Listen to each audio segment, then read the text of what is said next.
Welcome, everybody. How's it going? Hello. We're back for more. Cool. Well, there we go. Here's Richard.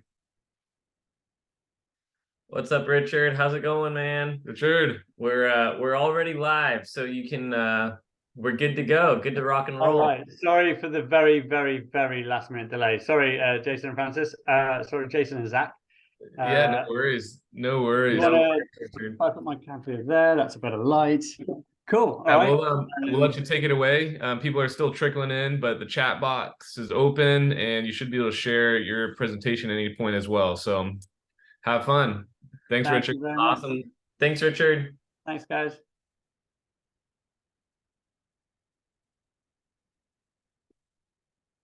Hey, everybody. Richard here. This is my first time kind of doing one of these, so I can see some chats coming through. I'm going to open that up. We've got New York, California, Seattle, Albuquerque, New Mexico. I'm going there very soon. I'm very excited. Cleveland. Hey, everybody. So I'm going to jump right in.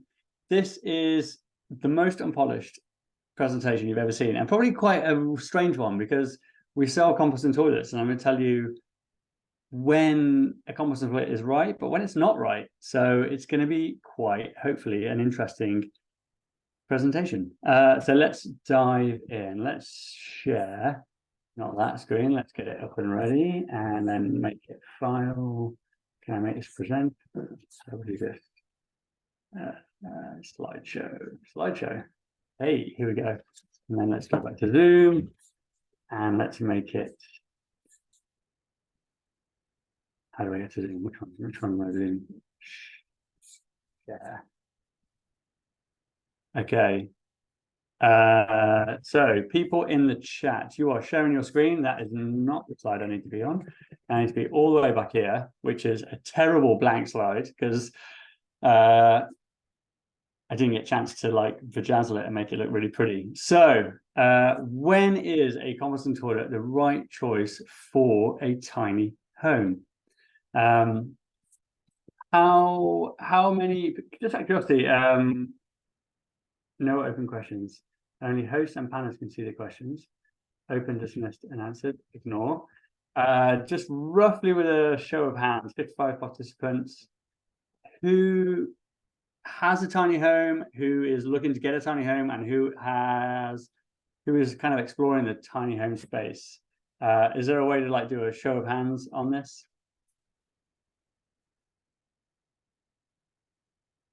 Looking to get a tiny home, build soon, get a tiny home, exploring it, looking to get one. Cool. That's actually really handy. The chat is really good. Looking for land. I am there actually, technically. I'd love to explore what to do. I'm actually, the reason I was slightly late, apologies, is actually I'm looking to downsize from my current house to a smaller place. Not to say quite tiny, but smaller. For a toilet, and that's about it. All right, Liz. All right, so. All right, I'm gonna next on the list. Common toilet options for tiny homes. Okay, so we're going to go through the basics. Regular flush toilets, RV style chemical toilets, incineration toilets, sealer shite cartridges. Oh my god, I didn't edit that out. These are like your Laveo dry flush. Okay, they're a good option. And composting. And when we get into composting, what do we mean? What do I mean by composting? Design choices, regulations and legalities, and what to consider for you when you're choosing the toilet for your tiny home. So first option, and you can see this is a bare bones. I'm not going to say composting toilets is the solution for everybody, because the first and foremost thing I'd like to say is the sewer network that we have is a marvel of modern engineering, and the people who work on it are hardworking. And I've recently heard the description, the last line of defense. Doctors, first line of defense. Sanitation workers, last line of defense. And heaven forbid they went on strike, it would be quite literally a shit show. So big props to all of those people who work in sanitation. You are the unsung heroes of modern society. So, toilet options, tiny homes. You've got sewered sanitation. If you're lucky enough to be able to connect your tiny home to a sewered sanitation system, you've got to have a really good reason not to connect. If it's practical and legal, as much as I love composting toilets, I would say connecting to your sewer is actually a really good first choice, for all the reasons I just mentioned. It will flush and forget. It's very convenient, it's safe, and it's very established, and it's legal, because they made it to be legal. Non-sewered flush toilets, a big option is a septic tank. If you can't connect to a sewer, a septic tank is always the next option traditionally. If it's right for a home, it can be right for a tiny home, and that would enable you to use a regular flush toilet and have all the conveniences therein. The downside about a septic tank is upfront cost. I'm going to have a chat up just so I can see if anybody pops a just in case anybody pops a question in. If you do have a question, chuck it in the chat. I'll try and keep tabs, but we'll go back to questions shortly. So those, first and foremost, what do you do for your tiny home, or what do you do for your normal home? Go for that as a starting point. If you're out of, can I discuss the limits of septics? I have to confess, I am not an expert in septics. If I knew the limits of them, I would happily tell you that. The things that I've learned about septics are, they are a really well established sanitation solution. They can fail in certain circumstances, and they're not always applicable. So the limitations that I'm aware of are incredibly clay soil. There's a fantastic book. Let me see if I've got it right in front of me. I don't. Waste, one woman's fight against something. Sorry, it's by Catherine Coleman Flowers, but it's called Waste, and it's a fantastic book. She sort of highlights the problems with sanitation with septic tanks is if you're putting it in a very clay soil, you've got to put an enormous drainage system around it, and that makes it very expensive, and they have to run downhill from any fixed home. Agreed. But if once that's full, you're then in clay soil, and it will overflow, and it can overflow, and it will fail. And it's a very, very sad fact that some people are forced to put one of these things in at a great expense, and then they fail because the soil just isn't permeable. But that is the limit of my knowledge on septic systems. If you want to do it, if you want to know more, please go and speak to somebody who really does know more about that specific solution. Sorry to really breeze that one off. Okay. Second option. Back to the first question before we go any further. Another downside of these solutions is that for tiny homes that don't move, very quick flash poll in the chat, say tiny home on wheels or static. How many people are moving it around?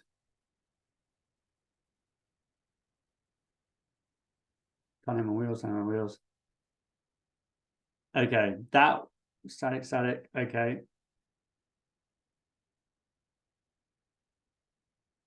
This is a really scientific poll.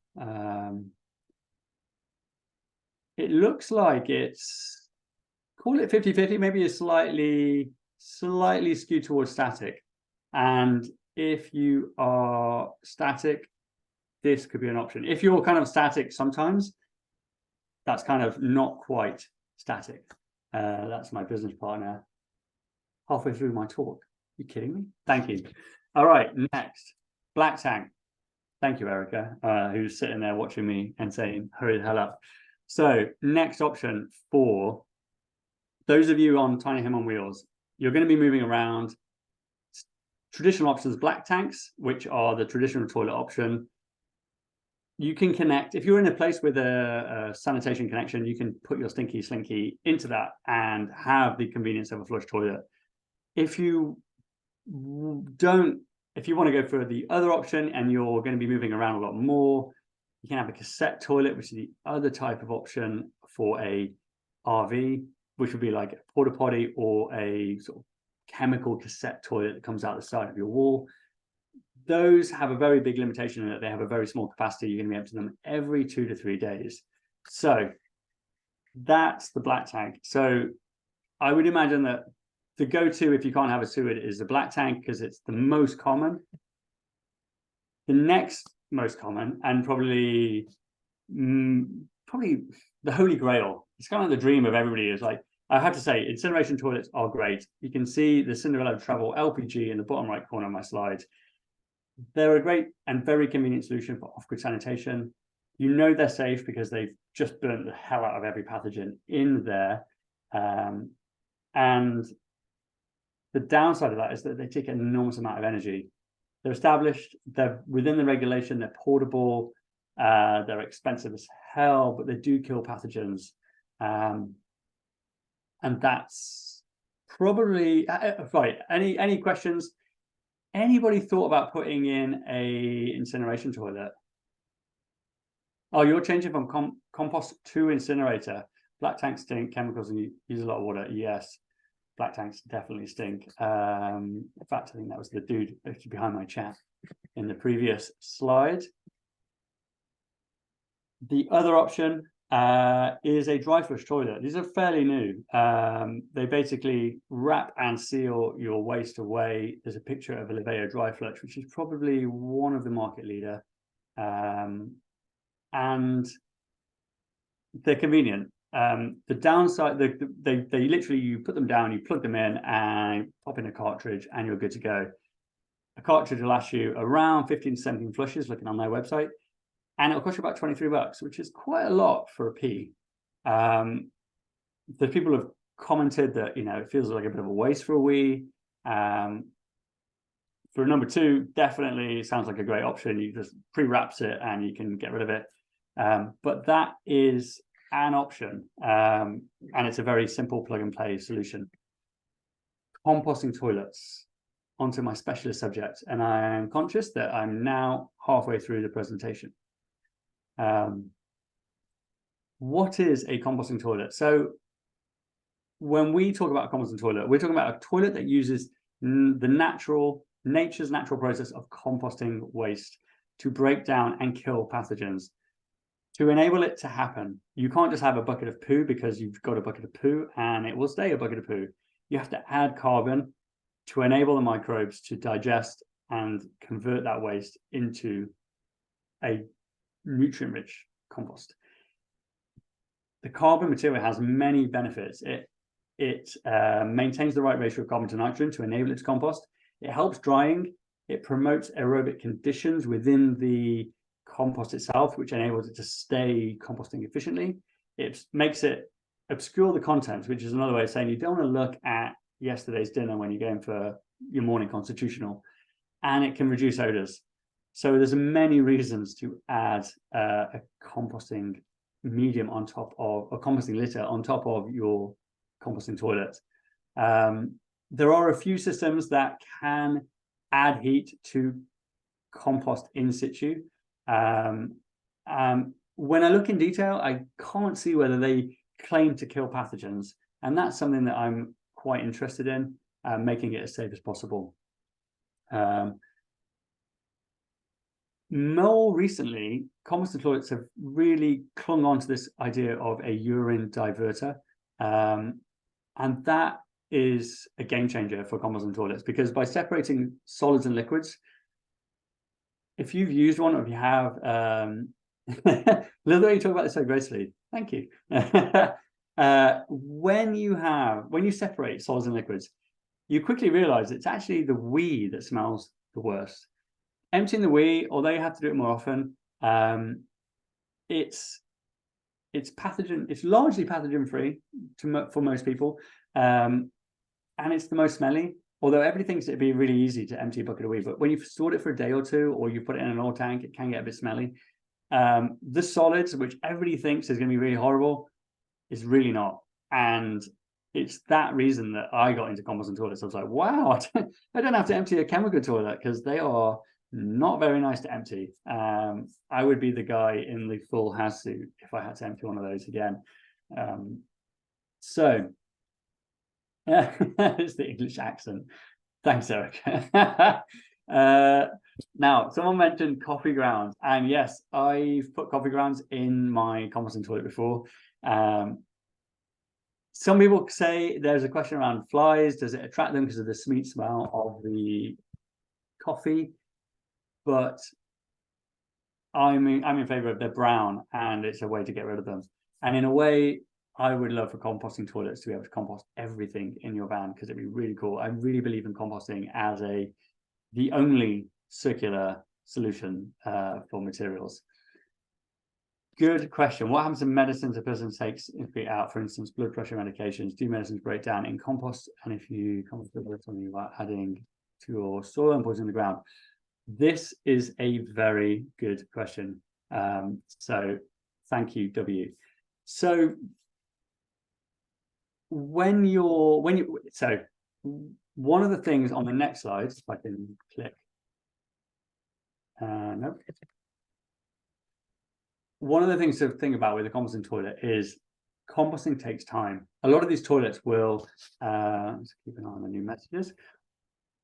Yeah, it really is an excellent question. It takes time to compost these toilets, compost the contents. Now, many pharmaceuticals actually are excreted in urine, and the urine, very, very recent research in Sweden has shown that if you apply human excreta to farmer fields, so sterilized excreta or source separated human waste to farmer fields, the uptake from vegetation is very minimal, to the point where they're like, they believe it's safe. Now, it's very nascent research. One of the most interesting bits of research that I've read recently is that removing pharmaceuticals from your urea is very straightforward. Activated carbon powder absorbs all those pharmaceuticals, and you pass it through a filter and it would be safe the other side, or 90% of those pharmaceuticals are gone. It's a really open, it is an active area of research at the moment. So am I going to say it's 100% safe? The research is pointing that way. If you were to pasteurize your contents of your toilet, it would be safe. The incineration obviously is just obliterated everything because it's burnt it. Chemical toilets, it goes into the sewer network. Do they get rid of those pharmaceuticals? Not entirely. So composting toilet versus your traditional pharmaceuticals are an interesting question, and we'll come to that a bit later on. But it is a very interesting question. The science at the moment is pointing to it's safe, and the technology required to remove pharmaceuticals from source separated human waste is really straightforward and very simple, and which is really promising for what's it called, container-based sanitation or non-sewage sanitation. Sorry, it's a really good question. Making sure I haven't missed anything. So urine diverters really help. I'm just keeping track of time. Urine diverters really help reducing odors. So composting toilet design choices. So of those of you, very quick question, very quick poll, flash poll, get ready to type in the chat. Here's your primer.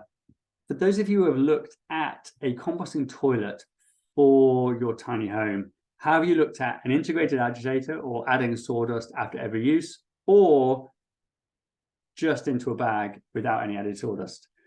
Go. Sawdust. Agitator, no agitator. What are we thinking?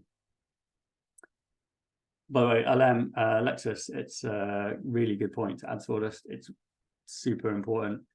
The agitator debate is kind of one of those things that's ongoing in the composting toilet world at the moment. some people kind of think it's not a composting toilet if it hasn't got one. I'm like, well, as like if you add the sawdust, it can be. Specifically, it's not sawdust, it's wood shavings.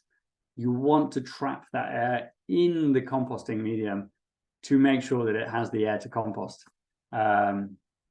So that's one of the biggest questions. Now, if you have an agitator, you can add all that sawdust or cocoa core at the start and use your agitator to mix it after every use. That saves you having to have the chamber next to your toilet. Look at my 3D camera. Yeah, saves you having to have the agitator. Sorry, having an agitator saves you having to have a big pile of wood shavings next to your toilet and a scoop to move them over. That's the benefit of an agitator to me. It just saves on that space, an extra bit of convenience when you're using the loo.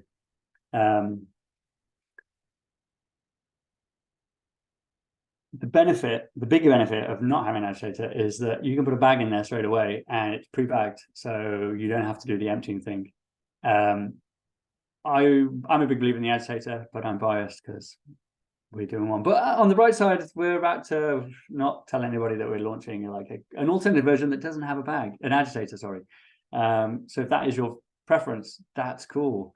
The next question, and this is a very important one, is we're going to skip that actually. We're going to go to urine bottle versus plum away.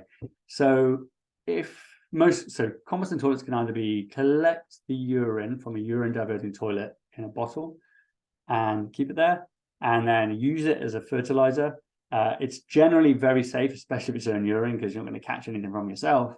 But it's an incredible source of fertilizer. It really is. Dilute it 10:1, put it on your flowers, your trees, your vegetables at the roots.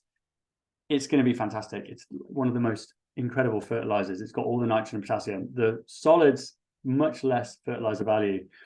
The other option is plumb it away. You could plumb it into a gravel trap. Now, don't quote me on this because you need to check your local regulation. Plumb it into a gravel trap, plumb it into the soil, plumb it into your existing sewer network, and it will just go away. Maybe not sewer network, because otherwise you'd have a flush toilet.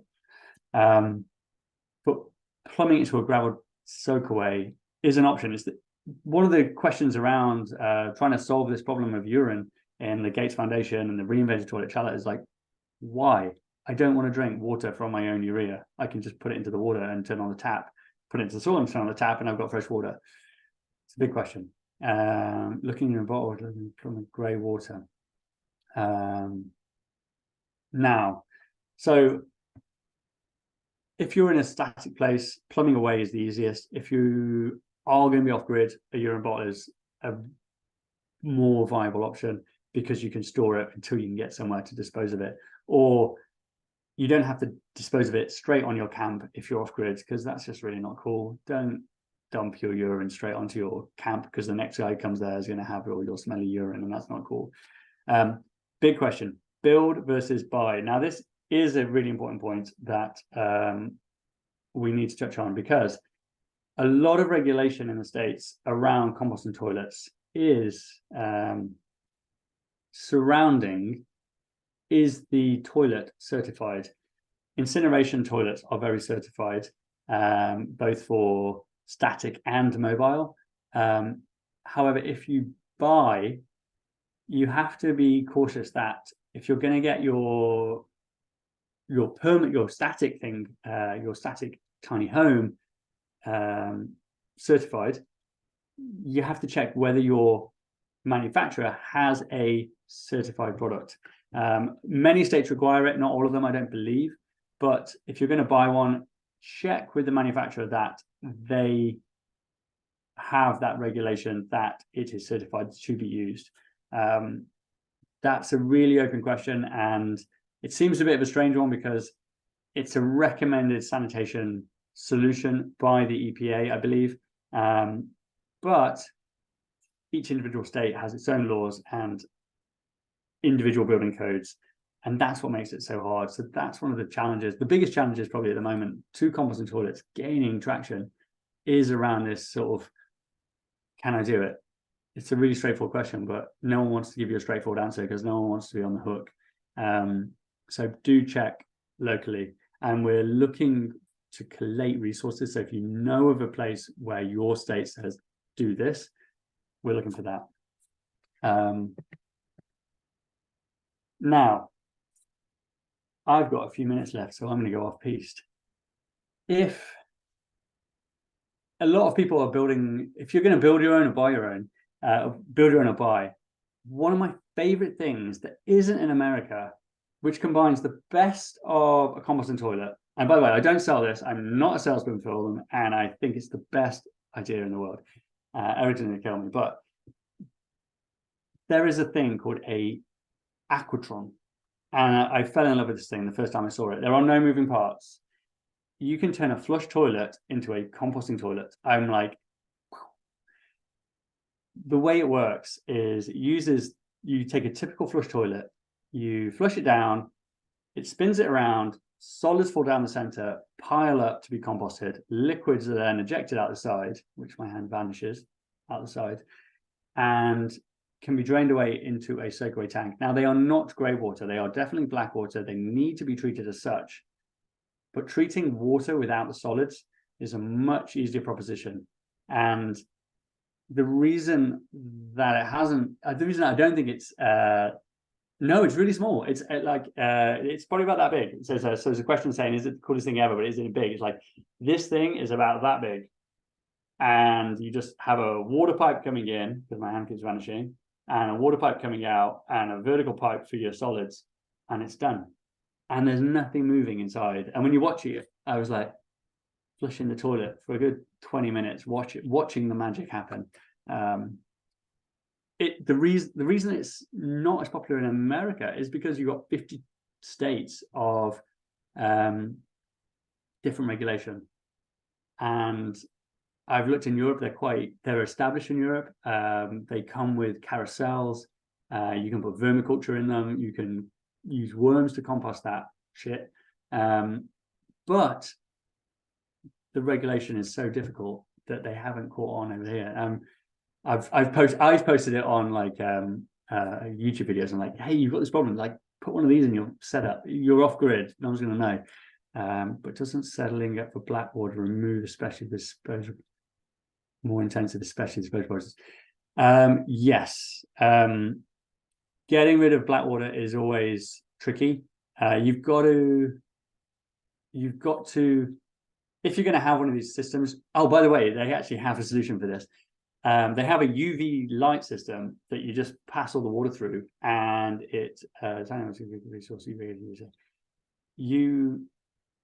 you pass this waste water stream through a UV light, and it sterilizes it, and you can buy it from them. It's actually really really clever. It's called a aquatron SE, aquatron Sweden. You'll probably find it that way. Aquatron, I think it's like the most common name ever. I think there's like a robot pool cleaner called an aquatron, but the aquatron you're after is an aquatron toilet composting Swedish thing. That's the one you're after. So that's currently one of my favorite solutions.